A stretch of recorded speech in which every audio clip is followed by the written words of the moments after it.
The morning air was crisp and cold as Sarah Mitchell stepped off the bus at the Naval Training Facility in Coronado, California. Her duffel bag hung heavy on her shoulder, packed with everything she would need for the next several months. She took a deep breath, filling her lungs with the salty ocean air, and looked around at the sprawling complex that would become her new home. This was it. This was the moment she had been preparing for since she was a teenager watching documentaries about Special Operations Forces late at night in her bedroom. Sarah was 26 years old, with shoulder-length brown hair tied back in a tight ponytail and sharp green eyes that seemed to take in everything around her. She stood at 5 feet 7 inches, lean and muscular from years of competitive swimming, marathon running, and intensive physical training.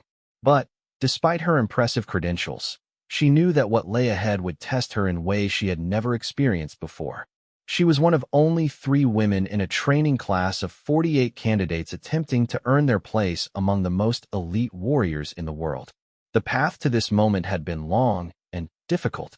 Sarah had grown up in a small town in Montana, the daughter of a firefighter and a nurse. Her father had taught her from a young age that strength came not from physical size, but from determination and heart. Her mother had shown her that compassion and toughness were not opposites, but companions. Together, they had raised a daughter who believed she could do anything she set her mind to, regardless of what society said about gender roles or limitations. After graduating from the Naval Academy with honors, Sarah had served as a surface warfare officer for 3 years before applying for the SEAL training program. The application process alone had been grueling, requiring her to pass rigorous physical fitness tests, psychological evaluations, and background checks. She had trained for 18 months before even submitting her application, waking up at 4 in the morning to run 10 miles before work, spending her lunch breaks in the gym, and dedicating her weekends to swimming in cold water to prepare her body for what was to come. Now, as she walked toward the administrative building where she would check in, Sarah felt a mixture of excitement and nervousness churning in her stomach. She had heard the stories about SEAL training, about the infamous Hell Week where candidates were pushed to the absolute limits of human endurance, about the high dropout rate, and about the instructors who seemed to take pleasure in breaking down even the strongest individuals. But she had also heard about the brotherhood, the sense of purpose, and the opportunity to serve at the highest level. That was what she wanted. That was what she had always wanted. Inside the administrative building, Sarah joined a line of other candidates waiting to process their paperwork. Most were men in their early to mid-20s, all of them looking fit and determined. A few glanced at her with curiosity, some with skepticism, and others with what appeared to be respect. She had grown accustomed to those looks over the years. Being a woman in a male-dominated field meant constantly proving herself, constantly facing doubts about her abilities, and constantly working twice as hard to earn half the recognition. After completing the check-in process, Sarah was assigned to her barracks and given her training schedule. The first week would be orientation, during which the instructors would assess the baseline fitness and mental readiness of all candidates. Then would come the real challenge. Months of progressively difficult training designed to forge ordinary sailors into extraordinary warriors. Only about 20% of candidates would make it through to the end. Sarah was determined to be among them. That evening, Sarah met her roommate, a woman named Jessica Torres from Texas. Jessica was shorter than Sarah, with a stocky, powerful build that suggested years of weightlifting. She had a warm smile and a thick accent that became more pronounced when she was excited or nervous. The two women quickly bonded over their shared determination and the unique position they found themselves in as female candidates in a historically all-male program. The next morning began at 5 o'clock with a wake-up call that jolted every candidate out of bed. Sarah dressed quickly in her physical training uniform and joined the others on the parade ground where their instructors waited. There were 6 instructors in total, all of them experienced SEALs who had seen combat and survived the same training their students were about to endure. The lead instructor was a man named Master Chief Petty Officer Robert Garrett, a tall, lean man in his late 30s with a weathered face and eyes that seemed to look straight through you. Master Chief Garrett addressed the assembled candidates with a voice that carried across the parade ground without seeming to strain. He told them that the coming months would be the hardest of their lives, that many of them would quit, and that those who succeeded would join an elite brotherhood of warriors who stood ready to go anywhere and do anything in service of their country. He made no mention of the female candidates, treating everyone exactly the same, which Sarah appreciated more than any special recognition. The first physical training session began immediately after the address. The candidates were led on a 4-mile run along the beach, the soft sand making every step more difficult than it would have been on pavement. Sarah found her rhythm quickly, her years of distance running paying off as she kept pace with the lead group. She noticed that several of the male candidates were already struggling, their faces red and their breathing labored. Physical fitness alone would not be enough to succeed here. Mental toughness would matter just as much. After the run came a series of calisthenics, push-ups, pull-ups, sit-ups, and other exercises designed to test muscular endurance. Sarah excelled at these as well, her lean frame proving advantageous for bodyweight exercises. She completed every repetition with proper form, never cutting corners or trying to cheat. She knew the instructors were watching, evaluating not just physical capability but character and integrity. It was during the lunch break that Sarah first encountered problems with some of her fellow candidates. She was sitting at a table with Jessica and a few other trainees when a group of 4 men approached. The leader was a muscular man named Derek Hutchins, who had played football at a major university before joining the Navy. He had a cocky swagger and a smirk that suggested he found something amusing about the presence of women in the training program.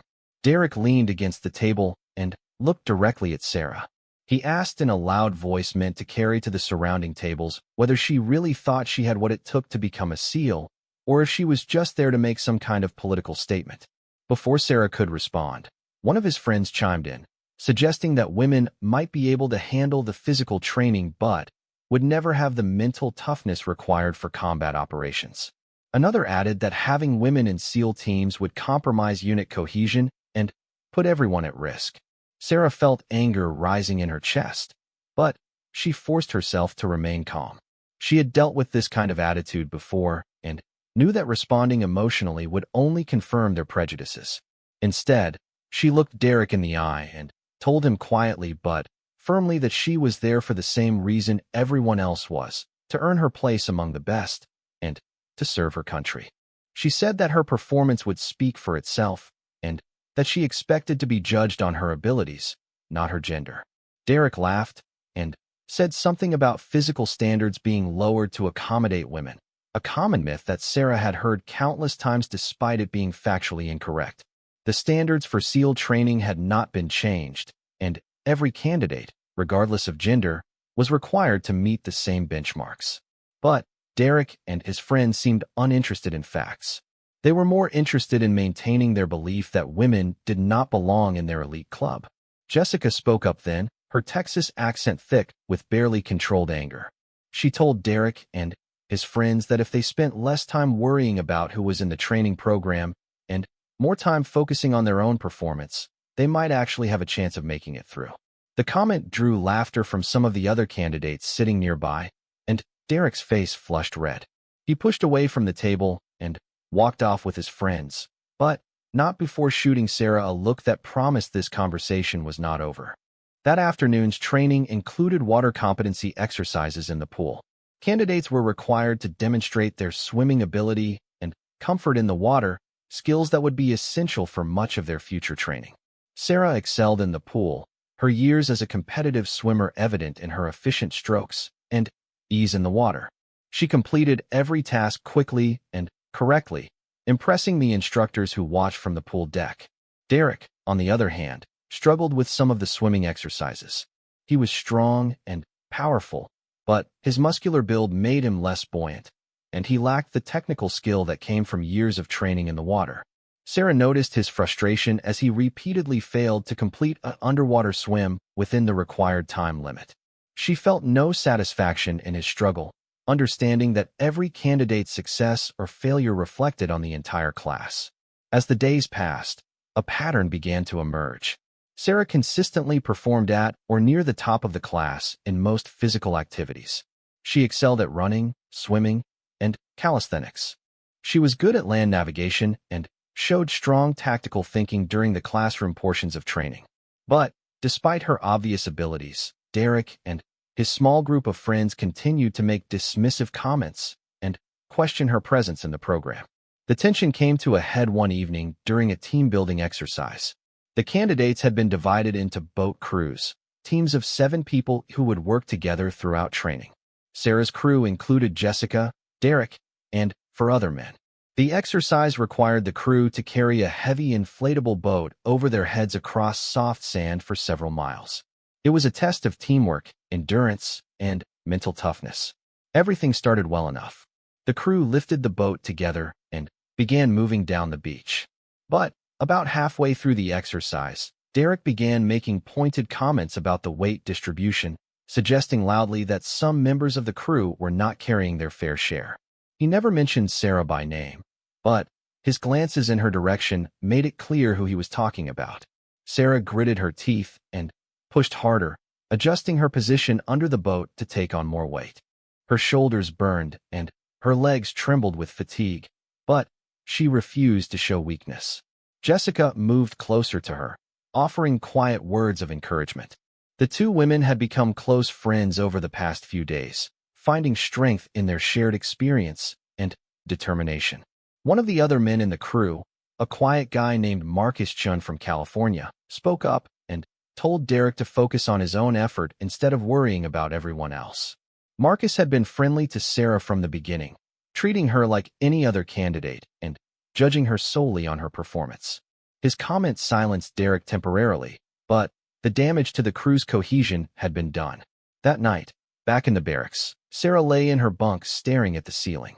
She was exhausted, every muscle in her body aching from the day's exertion.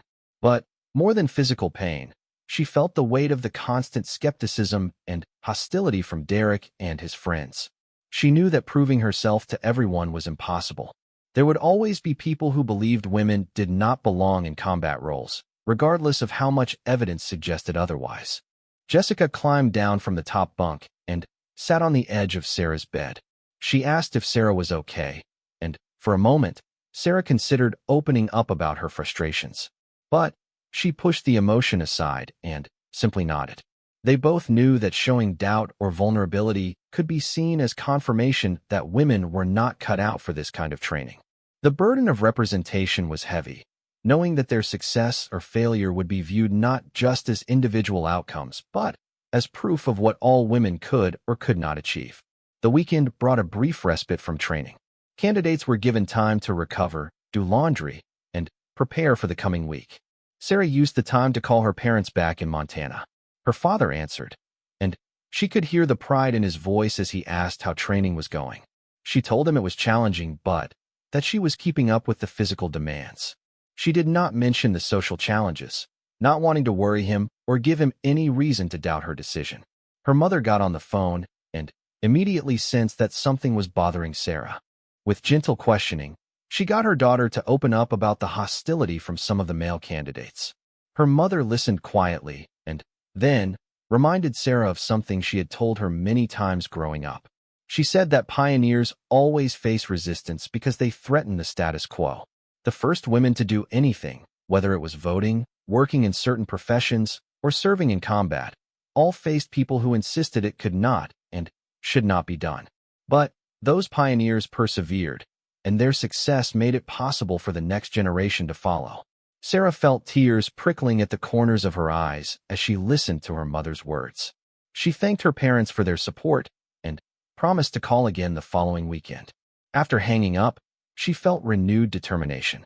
She was not going to let Derek or anyone else drive her out of this program. She had earned her place here, and she would prove she deserved to stay. The following week brought escalated training intensity. The physical demands increased with longer runs, more repetitions of exercises, and added challenges like obstacle courses and combat conditioning. The instructors also began introducing stress factors, using loud noises, time pressure, and unpredictable changes to simulate the chaos of combat. Through it all, Sarah maintained her focus and performance. It was during a hand-to-hand combat training session that the situation with Derek came to a head. The candidates were learning basic defensive techniques and being taught how to disarm an opponent. They were paired off for practice, and the instructors rotated partners frequently to ensure everyone worked with different people. When Sarah was paired with Derek, she saw a flash of something unpleasant in his eyes. The exercise was straightforward. One person would act as an attacker holding a training knife, and the other would practice the disarming technique they had just been taught. When it was Derek's turn to attack, he came at Sarah with more force than necessary, clearly trying to intimidate her. But Sarah had trained in martial arts since childhood and was comfortable with physical confrontation. She executed the disarming technique perfectly, redirecting his momentum and removing the training knife from his hand before he realized what had happened. Derek's face flushed with embarrassment. Derek lunged forward with his arms outstretched, attempting to trap Sarah in a crushing embrace. She dropped her center of gravity and pivoted smoothly to the side. His momentum carried him past her, and she used a simple but effective technique she had learned years ago in judo.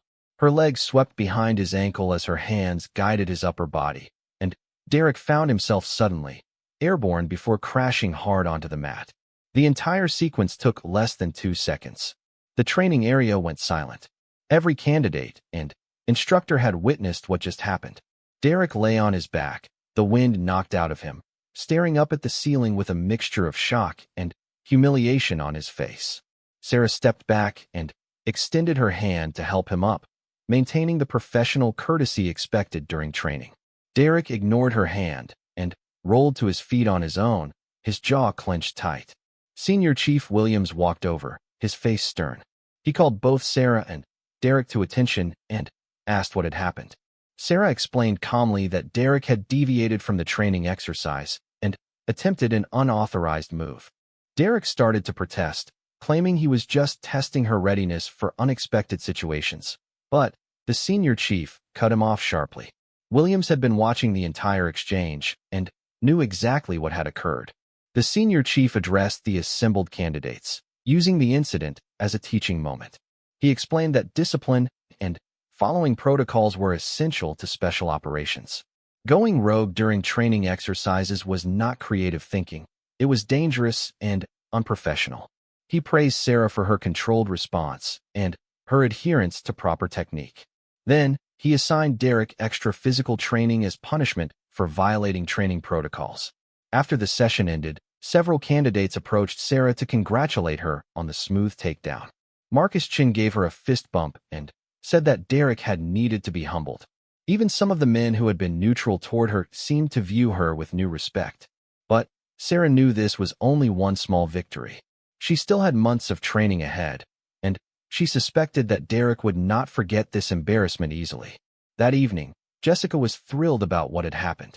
She recounted the takedown multiple times, laughing at the look on Derek's face when he hit the mat. Sarah appreciated her friend's enthusiasm, but cautioned her not to make too big a deal of it.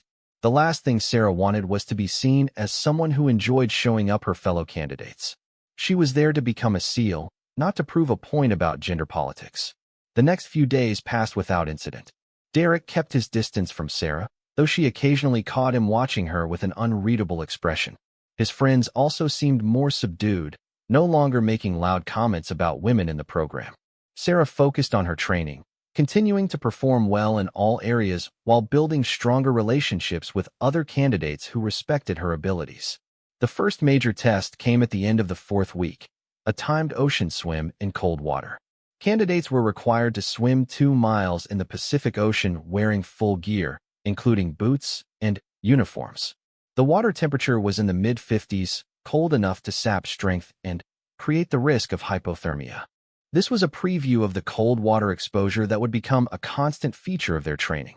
Sarah stood on the beach with the other candidates as instructors explained the route and safety protocols.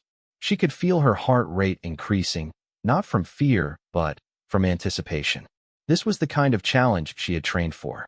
She had spent countless hours swimming in cold mountain lakes back in Montana, building up her tolerance to frigid water. Still, 2 miles in the ocean with gear was a different proposition entirely. The whistle blew, and the candidates rushed into the surf. The cold water hit Sarah like a physical blow, taking her breath away momentarily. But she forced herself to keep moving, to start swimming before her body could tense up. She fell into a steady rhythm, using efficient strokes that conserved energy while maintaining good speed. Around her, she could hear other candidates gasping and struggling with the cold. 20 minutes into the swim, Sarah found herself in the lead group of about 10 candidates. Jessica was nearby, swimming strong despite her stockier build being less suited to long-distance swimming. Marcus was also in the lead group, along with several other top performers. Derek was farther back, clearly struggling with the combination of cold water and distance. The ocean was rougher than Sarah had anticipated. Waves pushed her off course, and she had to constantly adjust her heading to stay on track. Her fingers grew numb, and her legs felt heavy despite her kicking. But she pushed through the discomfort, focusing on technique and breathing. She thought about her father's words about determination being more important than size or strength. She thought about all the women who had fought for the right to serve in combat roles. She was not going to fail. Sarah finished the swim in the top 5, emerging from the water with shaking legs but a strong sense of accomplishment. Instructors wrapped her in a warming blanket and checked her core temperature. She was cold, but well within safe limits.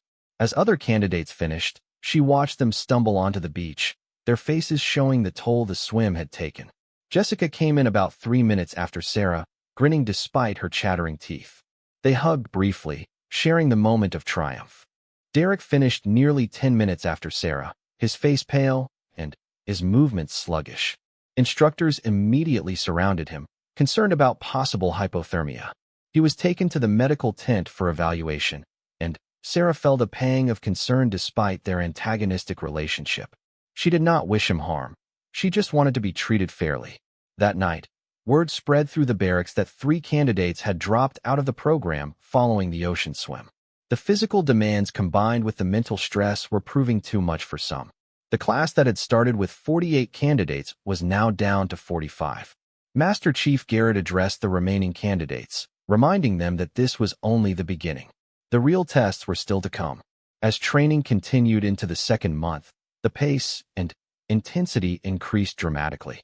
The candidates faced longer runs, heavier boats to carry, more complex tactical problems, and less sleep. The instructors seemed to take pleasure in finding creative ways to make every task more difficult. They would change exercise requirements mid-set, demand impossible timelines for completing tasks, and create artificial emergencies to test decision-making under stress. Through it all, Sarah maintained her performance. She was not the strongest candidate in terms of raw power, and she was not the fastest runner, but she was consistently in the top tier across all activities. More importantly, she demonstrated the mental toughness that the instructors valued above physical attributes. When others complained about unfair treatment or impossible standards, Sarah simply put her head down and did the work. When boat crews were exhausted and tempted to quit during long carries, Sarah kept encouraging her teammates to push forward. Her leadership qualities did not go unnoticed. During a tactical exercise where candidates were divided into small teams and given mission objectives, Sarah was chosen as a team leader by the instructors. It was a significant recognition and another milestone in her journey. She led her team through a complex night navigation exercise, making sound decisions and keeping everyone focused despite numerous obstacles and setbacks. Her team completed the objective successfully, earning praise from the evaluating instructors. But with recognition came renewed resentment from Derek and his diminishing circle of friends. One of Derek's closest allies had dropped out of the program after the ocean swim, leaving only 2 others who still shared his negative views about female candidates. They began spreading rumors about Sarah receiving special treatment or easier standards, despite no evidence to support these claims. The rumors did not gain much traction among the other candidates, who could see Sarah's performance for themselves, but they created an undercurrent of tension. The situation escalated during a particularly grueling training day known as surf torture. Candidates were required to sit in the cold ocean surf for extended periods, arms linked together, while waves crashed over them. The exercise was designed to build mental toughness and teach candidates to remain calm and focused even in extreme discomfort. It was one of the most hated aspects of training, and several candidates had quit during previous surf torture sessions. Sarah's boat crew was in the water together, arms locked, trying to maintain body heat and spirits as wave after wave pounded them. The water was especially cold that day, and the sun provided little warmth. After 30 minutes, Sarah's entire body felt numb. Her teeth chattered uncontrollably, and it took conscious effort to keep her muscles from seizing up. But she focused on her breathing and on encouraging the teammates next to her. Derek was on the far end of the line from Sarah. She could hear him cursing under his breath and see him shifting constantly, trying to find a more comfortable position that did not exist. The instructors walked along the beach, observing the candidates and occasionally calling out encouragement or criticism. Master Chief Garrett stopped in front of Sarah's boat crew and studied them for a long moment. The Master Chief asked the crew how they were doing. Several members responded with the mandatory positive attitude, saying they were fine and ready for more. Derek said nothing, his face showing his misery. Master Chief Garrett then did something unexpected. He called Sarah out of the water and had her stand on the beach while the rest of her crew remained in the surf. Sarah stood shivering in front of the Master Chief, confused about why she had been singled out. The Master Chief asked her loud enough for everyone to hear whether she thought she was tougher than her teammates. Sarah responded firmly that she did not, that her crew was strong and working together well. The Master Chief then asked why she should get to stand on the beach while they suffered in the water. Sarah realized immediately what was happening. This was a test, not a reward. The Master Chief was creating a scenario to see how she would respond and how her crew would react. She stated clearly that she did not want special treatment and requested to rejoin her crew in the water. The Master Chief studied her for another moment, then nodded and told her to get back in the surf. As Sarah returned to her position in the line, linking arms with her teammates again, she heard Derek mutter something about favoritism and politics. But Marcus, who was positioned next to Derek, told him sharply to shut up and focus on getting through the exercise. The crew remained in the water for another 20 minutes before finally being released. As they stumbled onto the beach, wrapped themselves in warming blankets, and tried to get blood flowing back into their extremities, Sarah felt a deep sense of camaraderie with most of her crew members. They had suffered together and supported each other through the ordeal. Later that day, Master Chief Garrett pulled Sarah aside for a private conversation. He told her that he had singled her out during surf torture deliberately to create a teaching moment for the entire class. He explained that special operations required trust and cohesion, and that any perception of unfair treatment or special consideration could undermine that trust. By publicly questioning her and giving her the opportunity to reject any special treatment, he had demonstrated to everyone that she was being held to the same standards as everyone else. Sarah thanked the Master Chief for the explanation and assured him that she wanted no special consideration. She just wanted to earn her place on merit. The Master Chief nodded and told her that she was doing exactly that. He mentioned that her performance had been exemplary and that she had the respect of most of her fellow candidates and all of the instructors. He also warned her that the hardest challenges were still ahead and that the scrutiny on her would only increase as training progressed. The conversation left Sarah feeling both validated and pressured. It was good to know that the instructors recognized her abilities and were treating her fairly. But the reminder that she was constantly being watched and evaluated more closely than male candidates felt like an additional weight on her shoulders. She could not just be good, she had to be exceptional. Any mistake or moment of weakness would be magnified and used as evidence that women did not belong. That weekend, Sarah and Jessica took advantage of some rare Liberty time to leave the base and visit a nearby town. They walked along the beach, ate at a small restaurant, and tried to relax for a few hours. Jessica confessed that she was struggling more than she let on. The constant physical demands were taking a toll on her body, and she had some minor injuries that were not healing properly due to the lack of adequate rest. She was worried about washing out of the program. During a live-fire exercise at the shooting range, Sarah demonstrated natural marksmanship ability that impressed even the most skeptical instructors. She had grown up hunting with her father in Montana, learning patience, breath control, and trigger discipline from a young age. Those skills translated well to military weapons training. She consistently placed tight groupings at various distances and adapted quickly to different weapon systems. When the class moved to night shooting exercises, Sarah's performance remained strong, her ability to focus and control her breathing serving her well in the more challenging conditions. The tactical training also included mission planning exercises where candidates worked in small groups to develop operational plans for hypothetical scenarios. Sarah found this aspect of training particularly engaging. She enjoyed the intellectual challenge of analyzing situations, identifying threats and opportunities, and developing creative solutions. During one complex scenario involving a hostage rescue in an urban environment, Sarah's team developed a plan that the instructors praised for its thoroughness and feasibility. Even Derek, who was in a different group that struggled with the same scenario, could not deny the quality of her work. As the third month of training approached, the candidates knew that Hell Week was coming. This was the most infamous part of SEAL training, a 5-day period of continuous physical and mental challenges with almost no sleep. Candidates would be pushed to their absolute limits, and historically, more people quit during Hell Week than any other part of the program. The anticipation created a palpable tension among the remaining candidates, now numbered at 38 after several more had dropped out. The night before Hell Week began, Sarah lay in her bunk, unable to sleep despite her exhaustion. She thought about everything that had led her to this moment. She thought about the little girl in Montana who had watched documentaries about special operations and dreamed of one day serving at that level. She thought about the Naval Academy midshipmen who had faced doubters who said women could not handle combat roles. She thought about the junior officer who had worked twice as hard as her male peers to earn half the respect. All of that had prepared her for this week. Jessica climbed down from her bunk and sat beside Sarah in the darkness. Neither woman spoke for several minutes. There was nothing left to say that they had not already discussed. They simply sat together, drawing strength from their friendship and shared determination. Finally, Jessica broke the silence by saying that no matter what happened in the coming days, she was proud to have trained alongside Sarah.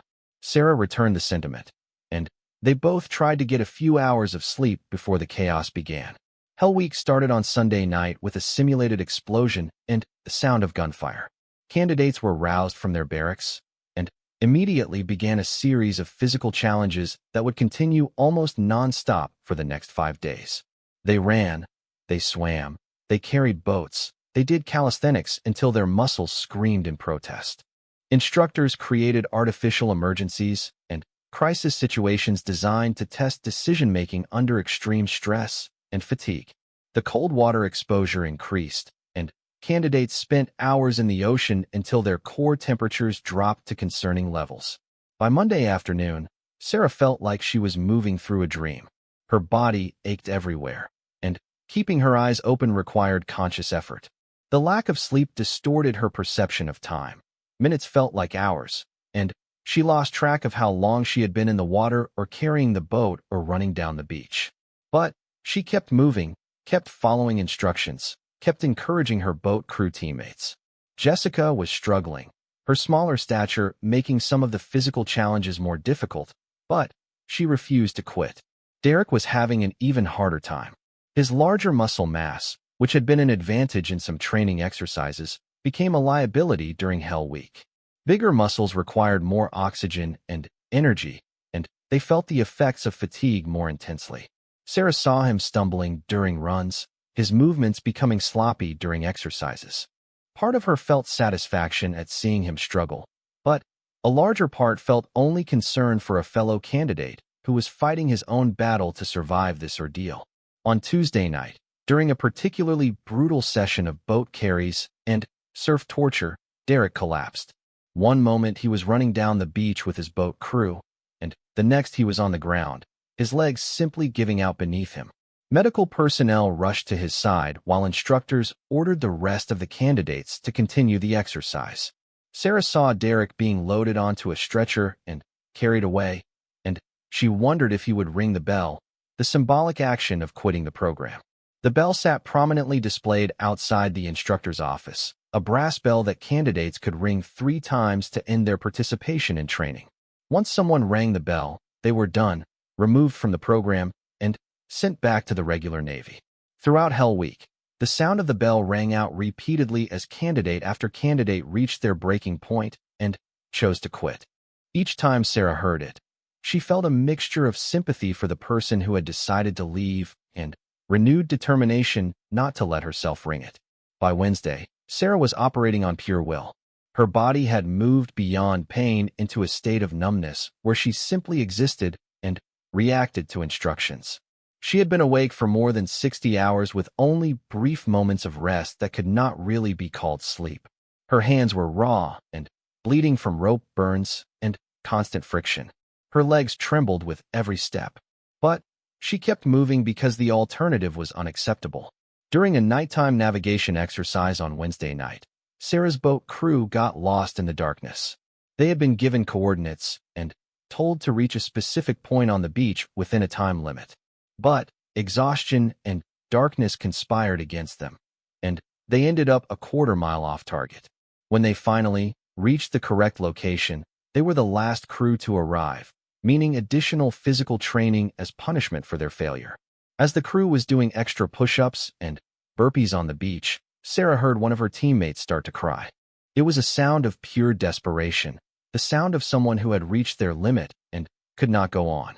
She looked over and saw that it was Marcus, the quiet guy from California who had always been supportive. He was still doing the exercises, tears streaming down his face, his body shaking with sobs. But he had not quit. He was breaking down emotionally while still continuing to push physically. Sarah found herself speaking, her voice hoarse from days of shouting over wind and waves. She told her crew that they were almost there, that they had made it through 3 days, and only had 2 more to go. She reminded them of why they were here, of the men and women who had gone through this same hell before them and succeeded. She told them that pain was temporary, but regret lasted forever. Her words seemed to reach through the fog of exhaustion and despair. Marcus stopped crying and nodded, continuing his exercises with renewed focus. Thursday morning brought one of the most challenging events of Hell Week, the Steel Pier. Candidates were required to spend hours in the cold Pacific Ocean, repeatedly going in and coming out, with no opportunity to fully warm up or dry off. The combination of cold water and wind created conditions that drove core temperatures dangerously low. Medical personnel monitored candidates constantly, pulling anyone whose temperature dropped too far. This event broke many candidates who had survived everything else Hell Week threw at them. Sarah went into the water with her boat crew, the cold hitting her like it did every time despite days of exposure. Her body shook violently, trying to generate heat that could not be maintained in the frigid water. She locked arms with her teammates, and they huddled together, sharing what little warmth they could generate. Time lost all meaning. She focused on breathing, on staying conscious, on not letting hypothermia take her mental faculties. When the instructors finally called her crew out of the water, Sarah tried to stand but found her legs would not cooperate. 2 teammates had to help her to the beach where she was immediately wrapped in blankets and evaluated by medical staff. Her core temperature had dropped to a dangerous level, and there was serious discussion about pulling her from the exercise. Sarah begged them not to, insisted she was fine, that she just needed a few minutes to warm up. The medical personnel were skeptical, but after monitoring her for 20 minutes and seeing her temperature stabilize, they allowed her to continue. Throughout Thursday, candidates continued to quit. The sound of the bell rang out regularly, each time followed by the sight of someone walking away from the beach, their head down, their dream ended. The class that had started Hell Week with 38 candidates was down to 26 by Thursday evening. Jessica was still there, though she looked like a ghost of herself, pale and hollow-eyed. Marcus was still there, no longer crying but moving like a zombie, operating on autopilot. And Sarah was still there, every fiber of her being screaming to quit, but her will refusing to give in. Friday brought the final push. The instructors seemed determined to break the remaining candidates in these last hours. They combined every type of challenge into a nightmarish sequence. Ocean swims followed by boat carries followed by obstacle courses followed by more time in the cold water. Sarah moved through it all in a daze, her sense of self nearly extinguished by exhaustion. She was no longer thinking about proving herself or breaking barriers or representing all women. She was simply surviving moment to moment, putting one foot in front of the other, one breath after another. And then, suddenly, it was over. Master Chief Garrett called the remaining candidates together and told them that Hell Week had ended. They had survived. Sarah stood there in shock, unable to process what she was hearing. Around her, other candidates were collapsing to the sand, some crying with relief, others simply staring at nothing. Jessica found Sarah, and they embraced, both women too exhausted for words, but communicating everything through that simple gesture of shared triumph. 22 candidates had completed Hell Week. Sarah and Jessica were both among them, the only two women to make it through. Marcus had completed it. Even Derek, after being treated for his collapse and cleared by medical staff, had been allowed to continue and had finished. The composition of the class had changed dramatically, with some of the candidates who had seemed strongest at the beginning now gone, while others who had struggled early on had found reserves of determination that carried them through. The weekend after Hell Week was a blur of sleep and recovery. Sarah spent most of Saturday unconscious in her bunk, her body finally able to rest after days of torture. When she woke Sunday morning, every muscle in her body ached, and her hands were bandaged from the various cuts and abrasions that covered them. But she was still there. She had not quit. She had proven, at least to herself, that she had what it took. On Monday morning, the remaining candidates assembled for the continuation of training. They were given new training uniforms, as the ones they had worn during Hell Week had been destroyed by the constant abuse.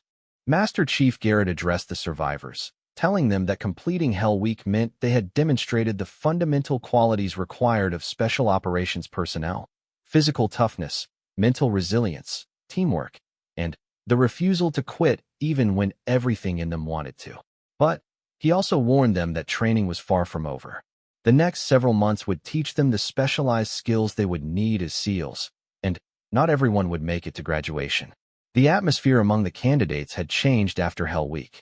The shared suffering had created bonds between people who had previously been strangers or even antagonists.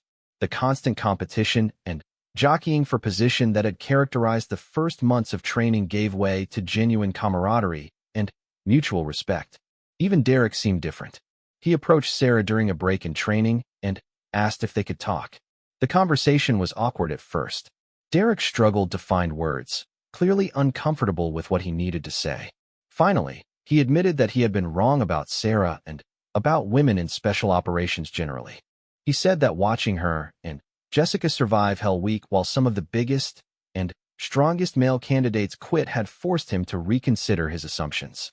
He did not ask for forgiveness or try to excuse his previous behavior, but he offered a simple apology and extended his hand.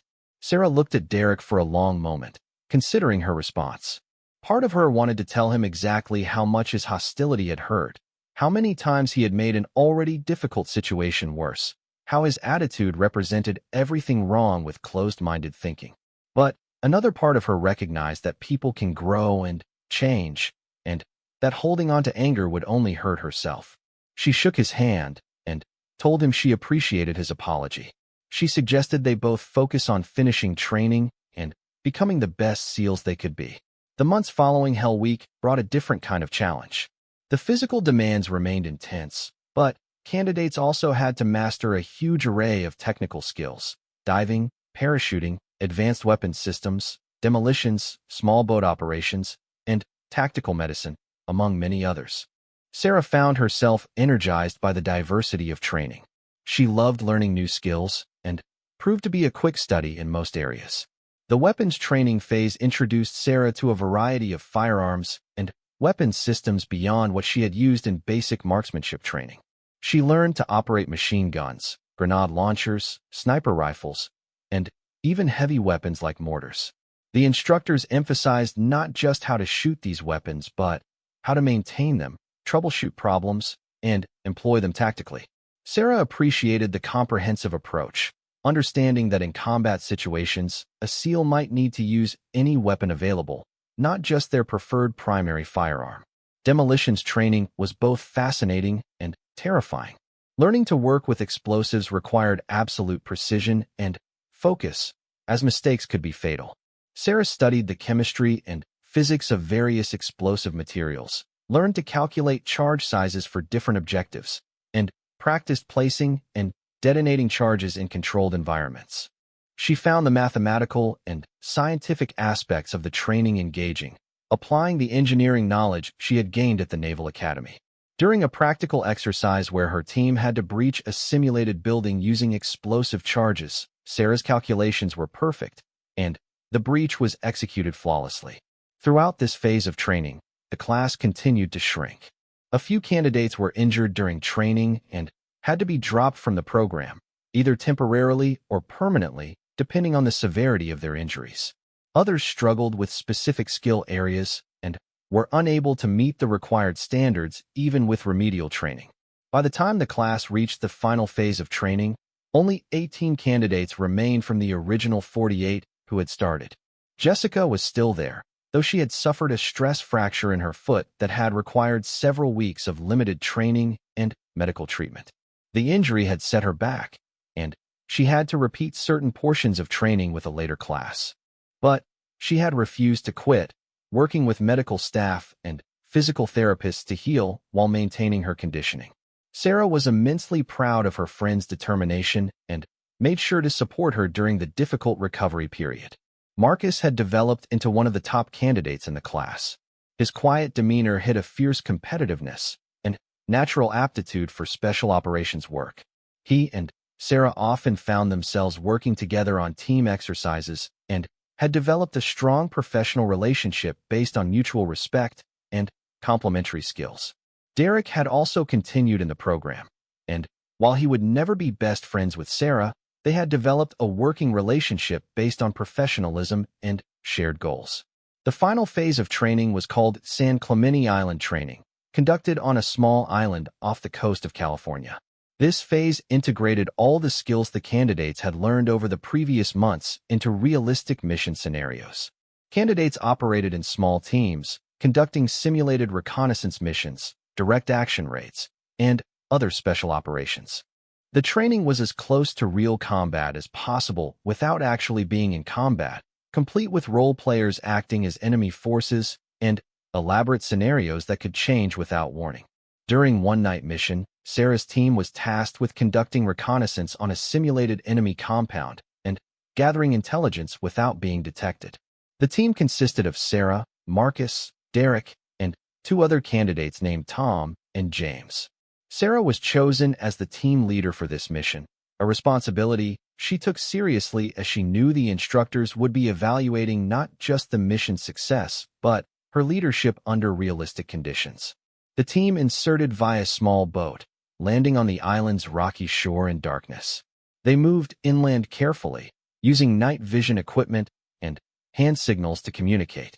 Sarah led them along a route she had planned during the mission briefing, avoiding likely locations for enemy sentries and using terrain features for concealment.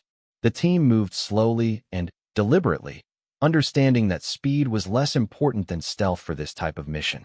As they approached the objective compound, Sarah halted the team and conducted a leader's reconnaissance, moving forward with Marcus while the others provided security. They observed the compound from a concealed position, noting the locations of role players acting as enemy guards, identifying structures that might contain intelligence materials, and looking for security measures like cameras or sensors. Sarah carefully documented everything on a waterproof notepad, creating a detailed sketch of the compound layout. After completing the reconnaissance, Sarah made the decision to try to get closer for more detailed intelligence gathering. It was a calculated risk, as getting caught would mean mission failure, but the potential intelligence value justified the risk. She positioned Derek and Tom to provide overwatch while she, Marcus, and James moved closer to the compound perimeter. They reached a position near the compound's fence line and used telephoto cameras to photograph documents visible through a window.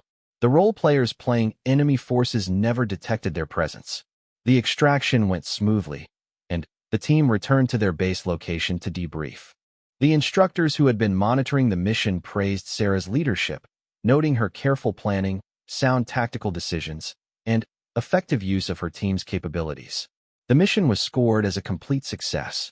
For Sarah, It was validation that all the months of training had prepared her not just to complete tasks, but to lead others in doing so. As graduation approached, the remaining candidates underwent final evaluations and medical screenings. Sarah passed all requirements, as did Jessica, Marcus, and Derek. The class that had started with 48 candidates would graduate 18, including 2 women. It was a historic moment, as Sarah and Jessica would be among the first women to complete the full SEAL training program without any modified standards. The night before graduation, Sarah sat on the beach watching the sun set over the Pacific Ocean. She thought about the journey that had brought her to this point, about the physical and mental challenges she had overcome, about the friendships she had forged, and the respect she had earned. She thought about the little girl in Montana who had dreamed of serving at the highest level, and she wished she could tell that little girl that dreams were possible with enough determination and hard work.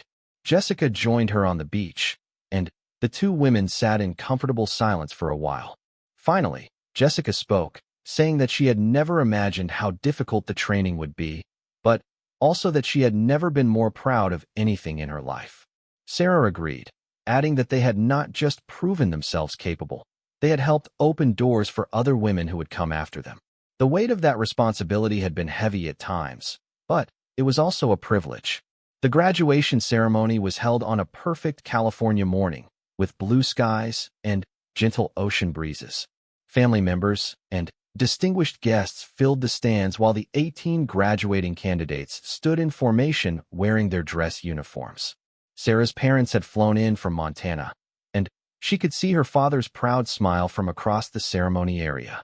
Her mother had tears in her eyes, a mixture of joy and relief that her daughter had achieved her goal and survived the dangerous training. Master Chief Garrett gave the keynote address, speaking about the qualities that defined special operations personnel and the responsibilities that came with the trident pin they would soon receive. He spoke about sacrifice, about commitment to teammates, and about serving something larger than oneself. He acknowledged the historic nature of this graduating class and praised all the candidates for meeting the same demanding standards that had defined SEAL training for generations. When Sarah's name was called and she walked forward to receive her trident pin, the applause was thunderous. Her parents stood and cheered, as did most of the audience. Some of the active duty SEALs in attendance, men who had initially been skeptical about women joining their ranks, stood and applauded as well. It was a moment of recognition that transcended gender or politics, a simple acknowledgement that Sarah had earned her place through merit and determination. After the ceremony, Sarah found herself surrounded by family, friends, and well-wishers. Her father hugged her tight and told her he had never doubted she would succeed. Her mother held her hands and looked at her with a mixture of pride and concern, already worrying about the dangerous missions her daughter might face in the future. Sarah assured her that she had been trained by the best and was ready for whatever came next. Several active duty SEALs approached Sarah to congratulate her and welcome her to the teams. One grizzled chief with multiple combat deployments told her that he had been skeptical about women in the teams, but that her performance had changed his mind. He said that anyone who could survive Hell Week and complete the full training program had proven they belonged, and he would be honored to serve alongside her. Another SEAL handed her a challenge coin, a traditional military token of recognition, and told her to stay strong because the real challenges were just beginning. In the days following, Sarah responded to Cooper's challenges not with anger or defensiveness, but with calm professionalism. When he criticized her shooting technique, she asked him to demonstrate what he considered correct, and then adapted her approach based on his feedback. When he questioned her tactical decisions during exercises, she explained her reasoning clearly and accepted constructive criticism while standing firm on decisions she believed were sound. Her approach gradually earned Cooper's respect, and after a few weeks, he became one of her strongest advocates on the team. The team's training intensified as the deployment date approached. They conducted full mission profile rehearsals, practicing the types of operations they might face overseas.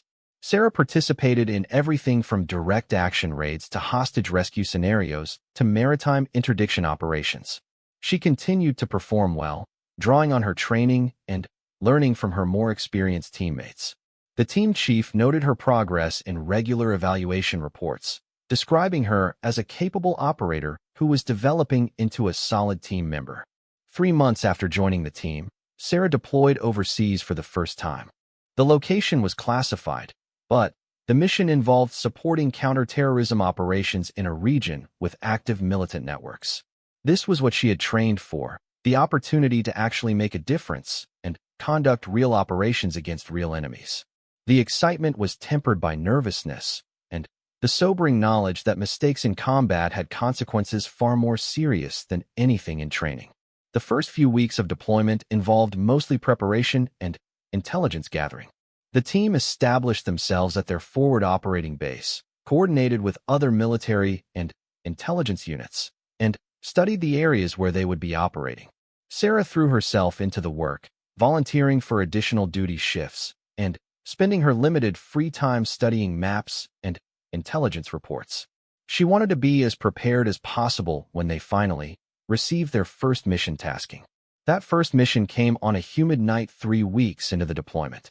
The team was tasked with conducting a raid on a compound believed to house a high-value target, a militant leader responsible for planning attacks against coalition forces. Sarah felt her heart rate increase as the team received the mission brief and began their preparation. This was real. People might shoot at them. They might have to shoot back. Someone could get hurt or killed. The team moved with practiced efficiency, checking equipment, reviewing the mission plan, and conducting rehearsals. Sarah focused on her assigned role, which was to provide security on one side of the target compound while the main assault element entered and secured the objective.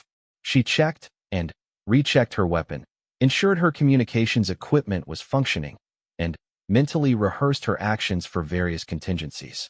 The infiltration went smoothly. The team inserted via helicopter, landing several miles from the target and moving on foot through difficult terrain. Sarah carried her share of equipment without complaint, keeping pace with the team despite the heavy load and challenging conditions. They reached their objective area and conducted final preparations, with team leaders confirming everyone's positions and readiness. The assault began with a breach of the compound's main entrance. Sarah heard the explosive charge detonate and saw the flash of light, then moved quickly to her assigned position. She scanned her sector for threats, her weapon ready, her senses heightened by adrenaline. Inside the compound, she could hear shouting in multiple languages and the sound of doors being kicked open as the assault element cleared rooms. Then, gunfire erupted. Sarah heard the distinctive crack of AK-47s followed by the answering fire from her teammates' weapons. Someone on the radio reported contact with armed individuals inside the compound. Sarah maintained her position, resisting the urge to leave her post to help inside. Her job was to ensure no one escaped and no enemy reinforcements arrived, and she would do that job regardless of what was happening elsewhere. A figure appeared in a doorway on Sarah's side of the compound, silhouetted against interior lighting. The person was carrying what appeared to be a weapon. Sarah's training took over. She issued a challenge, shouting a command to drop the weapon. Instead of complying, the figure raised the weapon towards Sarah. She fired 3 controlled shots, and the figure collapsed. Her mind registered what had happened even as she continued scanning for additional threats. She had just shot someone, possibly killed them, in her first combat engagement. The entire operation lasted less than 15 minutes from breach to exfiltration. The assault element secured the high-value target and valuable intelligence materials. 2 enemy fighters were killed, including the one shot by Sarah. No team members were injured. As they moved away from the objective and headed toward their extraction point, Sarah felt a confusing mixture of emotions. There was relief that everyone on her team was safe, satisfaction that the mission had succeeded, but also a heaviness about taking a life, even though it had been necessary and justified. Back at the forward operating base, the team conducted a detailed debrief of the operation. Sarah's actions were discussed and evaluated. The team chief confirmed that her shot had been in full compliance with rules of engagement, that the enemy fighter had been armed and posed a direct threat. Several teammates commended her for maintaining discipline and following her training under stress. But Sarah barely heard the praise. She kept thinking about the figure falling, about the life that had ended because of her actions. Senior Chief Martinez pulled Sarah aside after the debrief. He seemed to understand what she was feeling without her having to explain it. He told her that taking a life in combat affected everyone differently, but that it was important to remember why they did what they did. They were protecting their teammates and fighting against people who meant to harm innocents. He said that the ability to feel the weight of such actions was actually important, that it meant she retained her humanity despite operating in inhumane situations. But he also emphasized that she could not let it paralyze her or prevent her from doing her job effectively. The conversation helped Sarah process her feelings. She spent time writing in a journal she had brought on deployment, trying to capture her thoughts and emotions. She reached out to a chaplain available at the base, someone trained to help service members deal with the moral complexities of combat. Gradually, she came to terms with what had happened, accepting that she had done what was necessary while still acknowledging the seriousness of taking a life. The deployment continued with more missions, some routine and some dangerous. Sarah participated in a variety of operations and proved herself capable in multiple situations. She earned the complete trust and respect of her teammates, who came to view her not as the female SEAL, but simply as a skilled and reliable operator. When new members joined the team, they often did not initially realize that Sarah was one of the first women to serve in such a role. They just saw her as another experienced team member. One mission particularly stood out for Sarah. The team was tasked with rescuing hostages being held by militants in a remote compound. Intelligence indicated that 2 aid workers, 1 American and 1 British, were being held and that their captors planned to execute them within days. The rescue operation required precise timing, perfect coordination, and flawless execution. There was no margin for error. Sarah was part of the assault element for this mission, assigned to help clear rooms and secure hostages. The team rehearsed extensively, using a mock-up of the target compound to practice every movement. They studied intelligence reports, memorized the compound layout, and planned for various contingencies. Everyone understood the stakes. If they failed, innocent people would die. The operation launched late at night. The team inserted via helicopter, fast roping onto the roof of the target compound. Sarah descended the ropes smoothly despite the darkness and the weight of her equipment. Within seconds, the team was moving into the building through multiple entry points.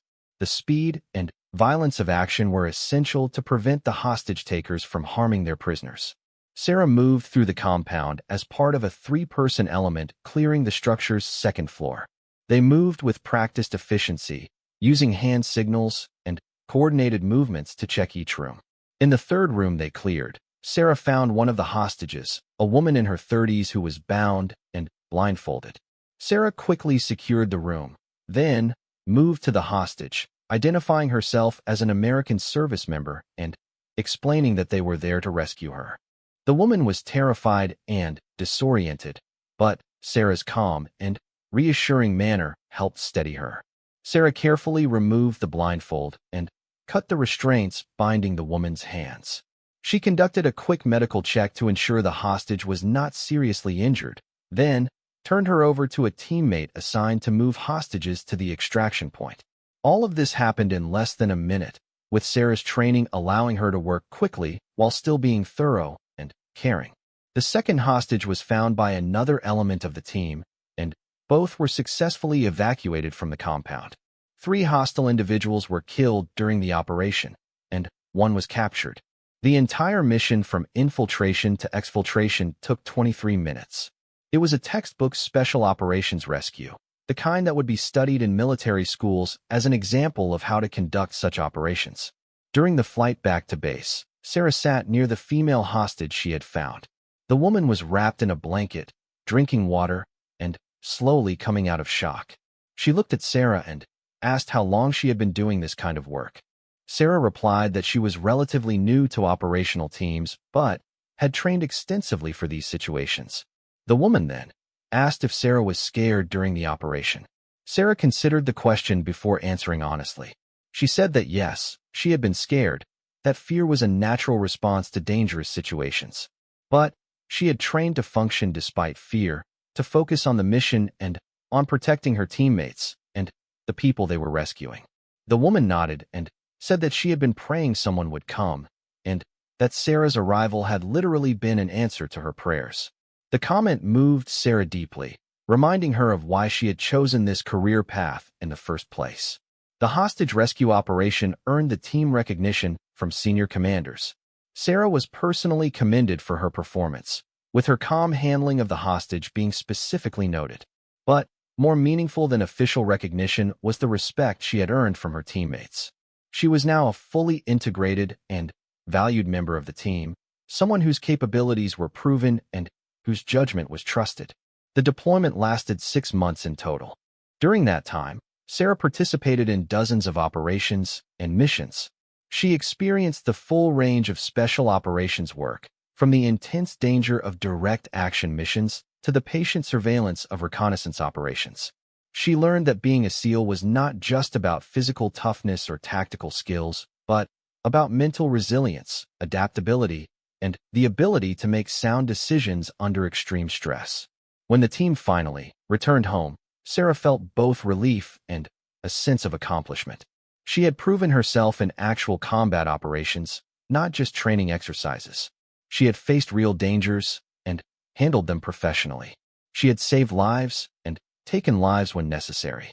She had served with honor alongside teammates who had come to fully accept and respect her. The months following her first deployment brought new challenges and opportunities. Sarah was promoted and given more responsibilities within the team.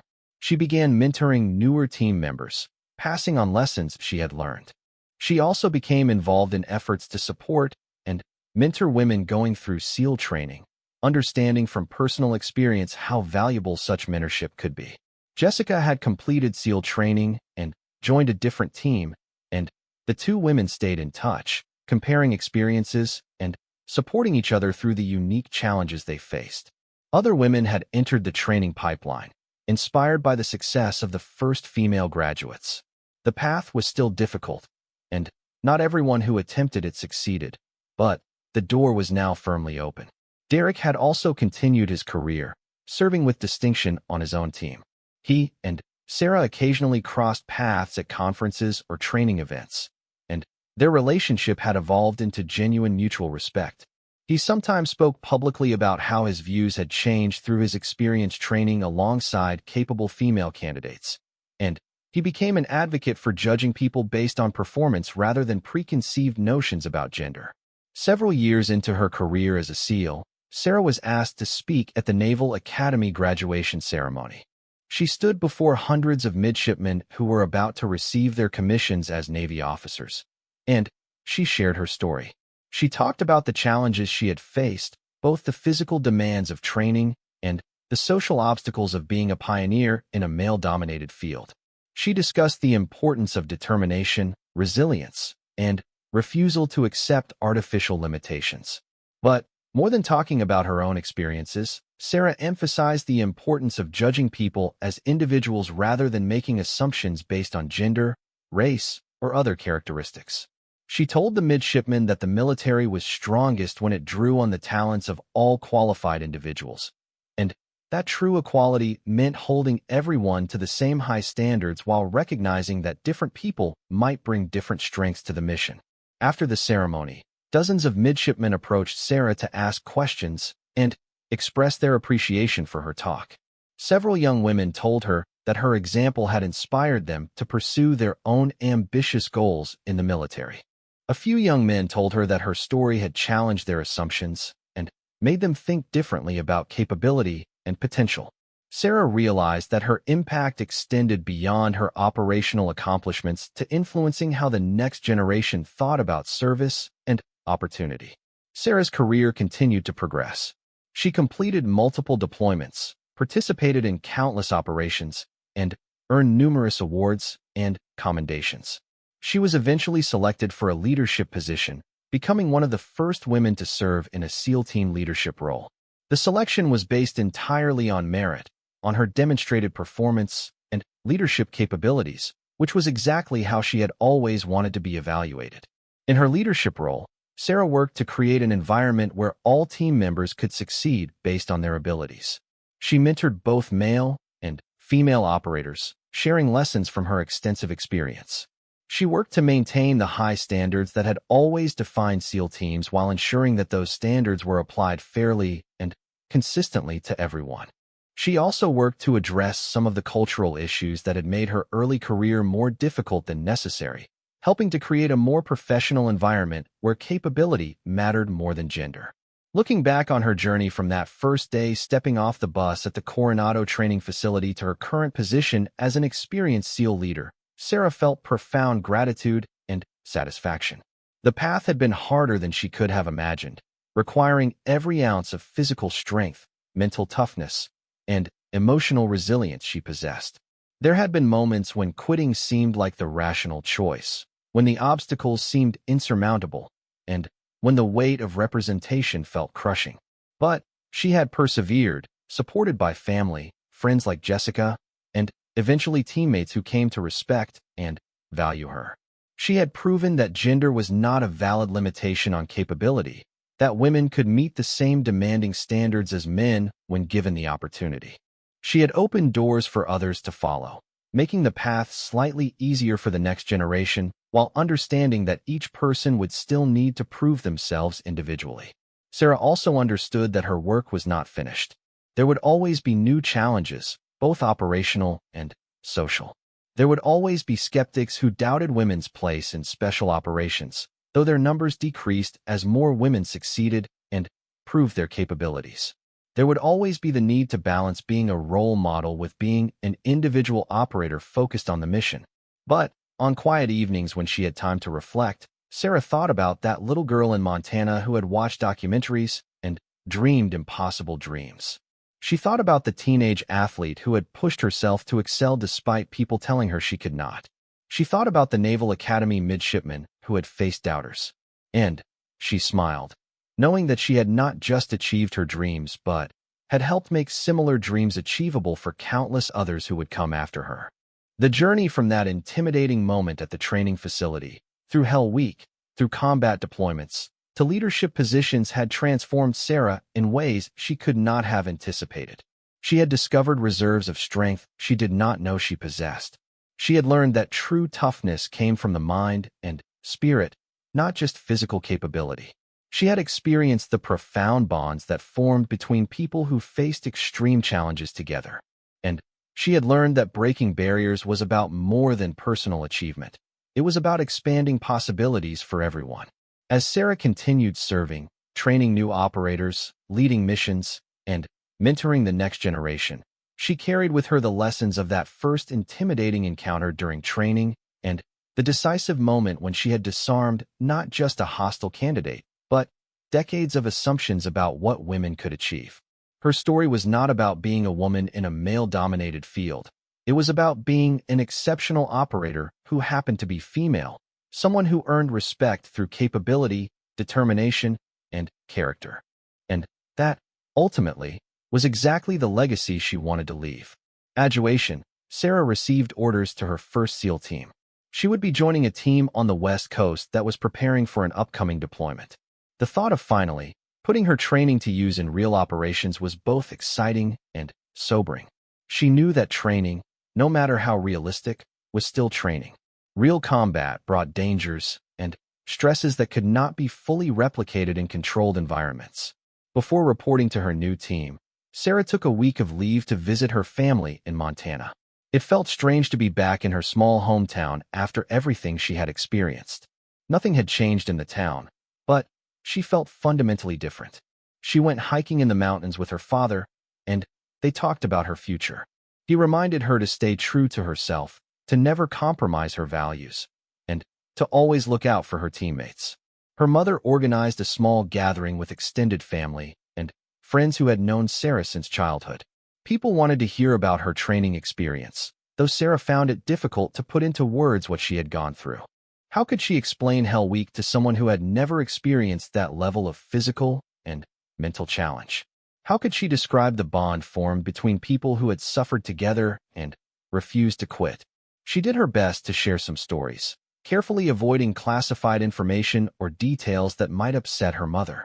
During the gathering, an older woman named Mrs. Henderson approached Sarah. She had been Sarah's elementary school teacher and had always encouraged her to pursue her dreams regardless of what others said about limitations or appropriate roles for girls. Mrs. Henderson told Sarah that she had followed her career with interest, and that seeing her graduate as a Navy SEAL meant more than Sarah could know.